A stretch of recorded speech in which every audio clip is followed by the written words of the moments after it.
Hello, my name is Jonna. I'm a transgender woman and a race car driver. Hello, my name is Oliver and I'm a trans guy who make videos about LGBTQIA+ people where they get to talk about anything that they want that somehow relates to them being queer. In early April, I met up with Jonna, who invited me to her home to tell me what it's like for her to be a trans woman and a race car driver. Unfortunately, I lost half of the material from that shooting and we didn't manage to meet up again until late May. That means that you will see Jonna in 2 different seasons during this video. My name is Jonna and I live in Skepplanda in a small house with my wife and 4 cats. I'm a trans woman, just woman or somewhere there. Pronouns is she, her. This video will have 3 different parts.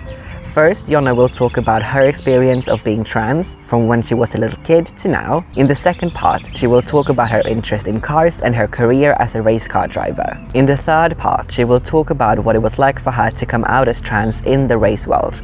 But let's start from the beginning. When I was 8 or maybe 10 years old, I started to question maybe I wasn't a boy, maybe something else, but I was born a boy, so I have to be a boy, I thought. But I liked the girls' expressions and clothes much more. I was drawn to that early on, but it was taboo or to talk about that kind of thing. So I kept it quiet and started to borrow mom's clothes around 10 years old. Skipped school sometimes and got home, and when no one was home and changed to girl clothes. It was my fixed moment, so it was my guilty pleasures. I kept it secret and tried to live normally as a boy to the public and at home when I faked that I was sick or when I was sick for real, and I could be home alone and borrow mom's clothes. Back then, she had no one to mirror herself in, and it was difficult for her to understand who she was. I tried more and more to find other role models, but at that time there wasn't no role models at the early 90s. So I thought I was alone. It was hard to not have any role models or something to relate to. So, in the early internet at the late 90s, I started to find old forums and found out that I wasn't alone.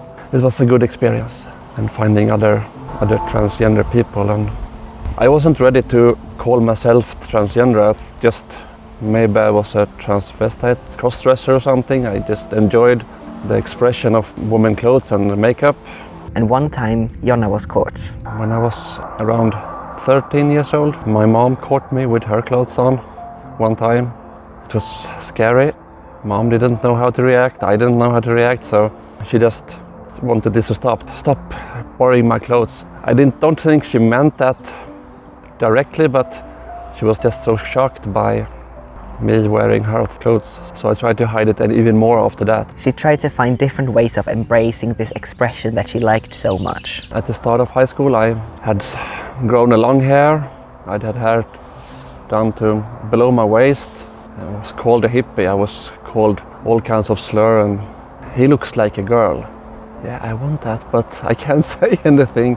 So I decided to cut all my hair off. It was extremely sad. But I felt I needed that because all the teasing, and I thought it was a new start, and now I can forget all about this girl stuff. I tried to stop it for half a year, and then I got cravings to be a girl. I mean, the whole body was just itching to be a girl again. So after that half year, I was again in mom's closet and found clothes, and I started to save money to buy my own clothes and go to the store and buy a present for someone. So, but that's when someone was me, but they didn't know that. It was exciting to go into the shop and find clothes that this maybe fits me, and then buy that and go home and try it on. Sometimes it didn't fit, but I didn't dare to go back and return it. So, that was a waste of a lot of money, but. After she finished high school, she started dating. Started dating through the early internet dating sites. First, most for gay and queer people. I tried to get confirmation from the boys that I was pretty as a girl. It worked for me at that time, but maybe it was a little bit destructive because I agreed to everything, but because I thought that was what girls do. It was really wicked. I needed confirmation, I needed that, and I've got it.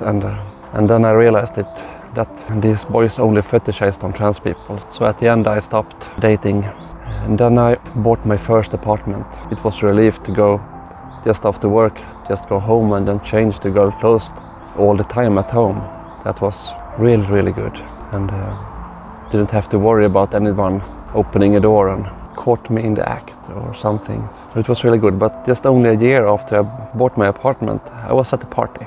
A friend's engagement party. There I met Jenny. And she took me by storm. She was not like other girls, not shy, talked a lot. She was fun and entertaining.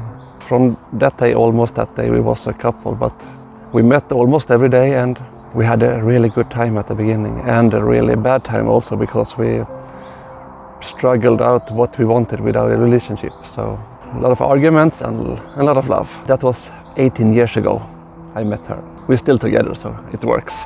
There was just one problem. Jenny had no idea that Jonna was a trans woman. And find the right moment to tell someone you love that you're trans is not easy. Because she thought she met her dream prince and should live happily ever after. When Jenny was at work, I stealthily at home changed to girl clothes and makeup. And just before Jenny stopped working, I washed everything away, changed back to boy clothes and then got to pick up Jenny from her work. And Jenny didn't know anything at the first. After a year, they got engaged. At the engagement, we planned our wedding, 7/7/7, 2007, July 7th. And we got to the tailor and started to try out clothes. I was so jealous at her dress, but I couldn't say anything. I wanted to say, but I was afraid the relationship would break if I tell her that I'm trans. And then I still didn't know I was transgender. I thought I was just cross-dressing or transvestite or something like that. But my mindset was that because I'm born a boy, I can't change that. I'm stuck with this body the rest of my life.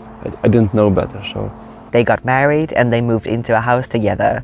And that's when Jenny found out about Jonna's gender identity. We still had a lot of boxes in one room of unpacked things from our apartments. And then one day she found my box. It was scary, really scary. I just wanted to die. She just shouted, "What is this box?" And I thought, it's the box. Should I tell her? Should I tell a white lie? Should I tell something else? Is it friend's clothes? Is it, No, I need to tell her now. Now or never, I need to tell her. So then I just walked up to her and told her, this is my clothes.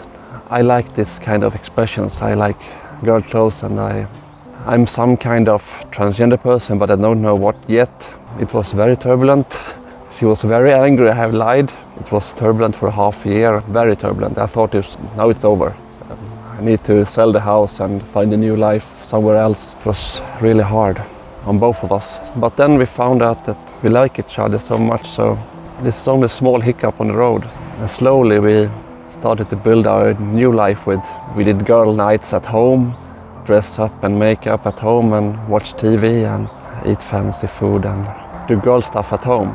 But every time we must go out to the shop or to the movies or something, I go back to the boy mode.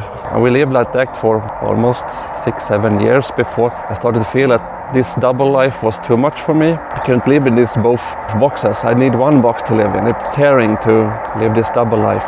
The more I was a girl, the more confident I was that I want this full time. And the thought started to grow. What do I want? I don't know yet. So she sent a referral to one of the gender clinics in Sweden, and they all have the same problem: ginormous waiting times. And then I searched for help at the gender clinic Lundström, and I got a letter back and 2 years waiting time. Oh shit, what do I do? I can't wait 2 years to get an answer. So I start searching the internet more, Reddit posts, and found out that maybe I should try hormones first, DIY. Not good to do that, but I felt that I had to do that. And then I read that do blood work. It's important so you don't get bad results. So need blood work to get the good results. I bought my first batch from abroad and I got my first package of estrogen and testosterone blockers. At first I felt worse because the testosterone was blocked first. It's more potent, that drug, so I got no hormones in the body. The body needs hormones, but after a while I got my estrogen levels good. I got the blood work done and adjusted my dosage. And then I started to feel fine and even better than before. And then I felt, this is how I want to feel. I got more sensitive, I cry more. If it's a sad movie, I cry a lot. Before I didn't cry at all, but now I can cry to almost everything. So it's a relief to have so close to emotions. It's a good feeling. It was scary at first. What's happening? I'm crying to a documentary. So it's a lot of emotions. Jenny didn't like the idea of hormones at first. It was turbulent at that time too. She didn't want to change my body, so she likes my body as it was, but she could live with if I change it a little bit. So the hormones only does a little bit, less hair and more female figure, but only a little bit. Time passed and Jonna finally got her appointment at the gender clinic. So when I finally get my first appointment, 2 years after I sent the first request, I went there with no expectations of anything, was open for everything. If the answer was I wasn't a transgender, that was good. If the answer was I am a transgender, so that was good too. So nothing was preset before I got there. So I just went there with an open mind. And we started to go through all my experience, all my trans experience, all my other experience, what I felt when I had dysphoria and when I have euphoria. So I have gender euphoria, even more than dysphoria almost. But to go back to the old me gives me the dysphoria, just the thought of that. So that's the biggest dysphoria, that I can't be myself. I didn't dislike myself when I was a boy, but I like myself more when I'm a girl, a lot more. So it's more of a gender euphoria thing than it was dysphoria then. I was in a gray kind of environment before, now it's colorful. After a lot of meetings, she finally got her diagnosis. Then followed some more waiting time, and after that she finally met an endocrinologist, a hormone doctor. I got my first hormones prescription. It was really good. And I did blood work.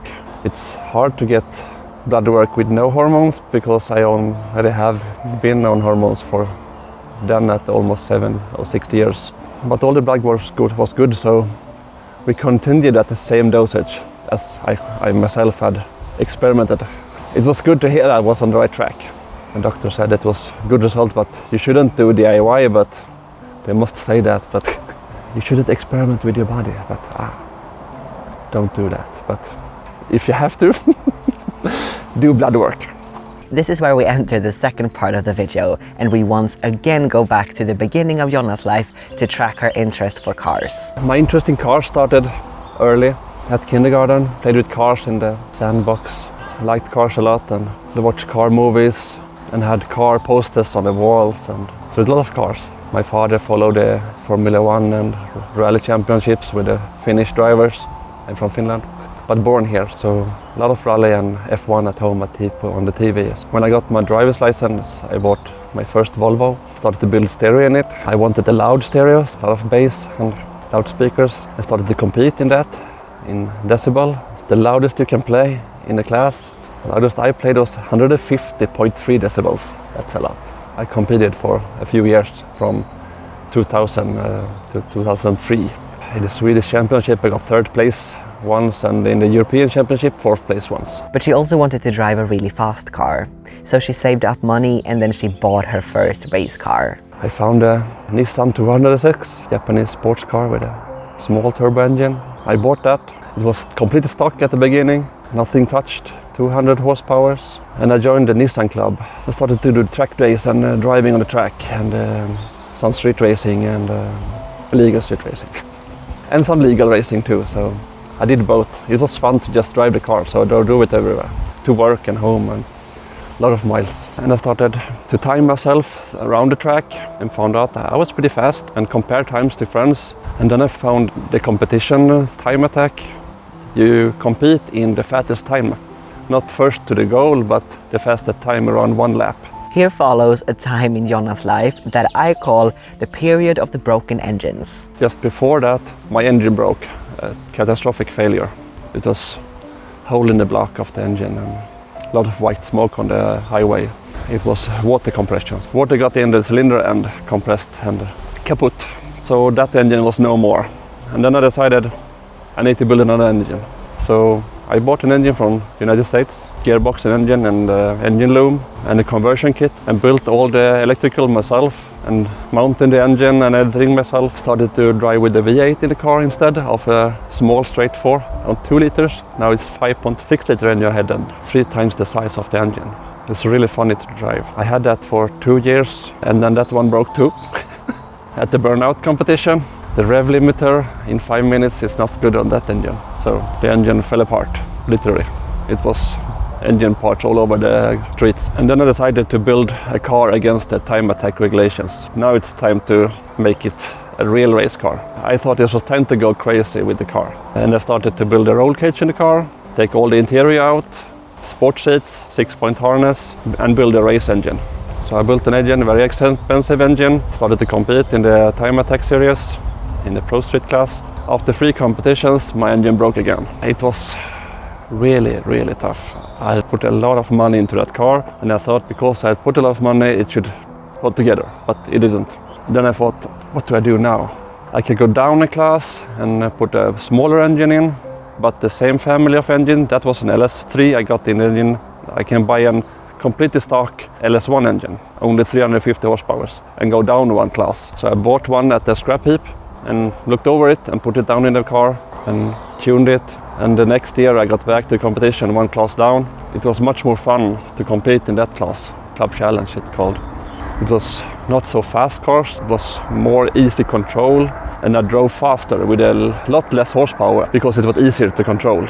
I did have too much horsepower at the beginning, so I couldn't handle it. So now I can handle it. So I'm back at almost the same horsepower it was at the beginning. Result-wise, it's going really well for her. The first year, because my engine broke after 3 competitions, I got 11th place. The next year I got the 10th place of 20 cars something. So I was happy, top 10, it's a good. And then next year the engine broke again. But this time it was the crank bearings that didn't hold up. It was too little oil, and too little oil in the engine is failure. And then I bought a dry sump system. It's a very expensive part on the car. All race cars have it, but it's a necessity if you want to drive in the corners and have oil in the engine. After that, the engine has almost held it. Made a few small breakdowns because I rev too much and do other stupid stuff. So I push the engine hard every time, so need to have some breakdowns now and then. But now I think my bad luck has ended. So this whole year, last whole year, the engine is still at 1 piece. So that's really, really good.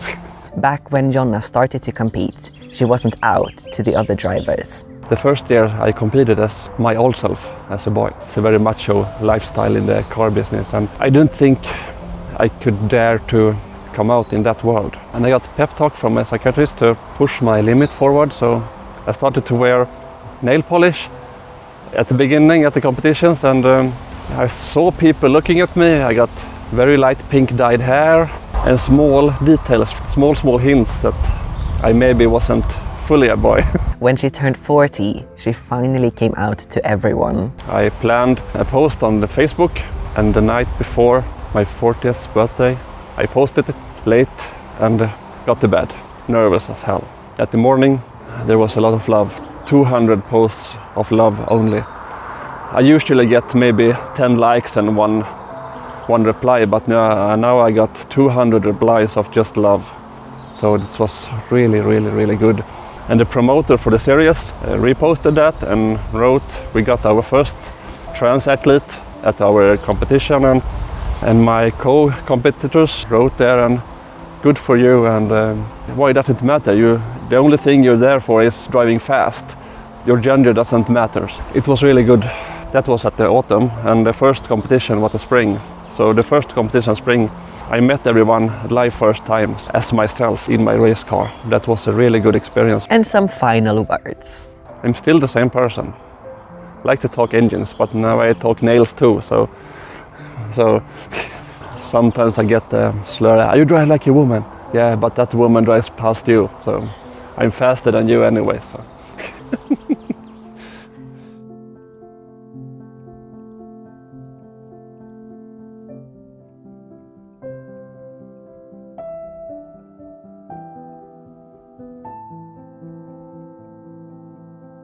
If you enjoyed watching that video, please like, comment, subscribe and share the video. I really appreciate you showing your love in that way. If you also want to support the channel financially, that's possible via Patreon, but really no pressure. See you next time!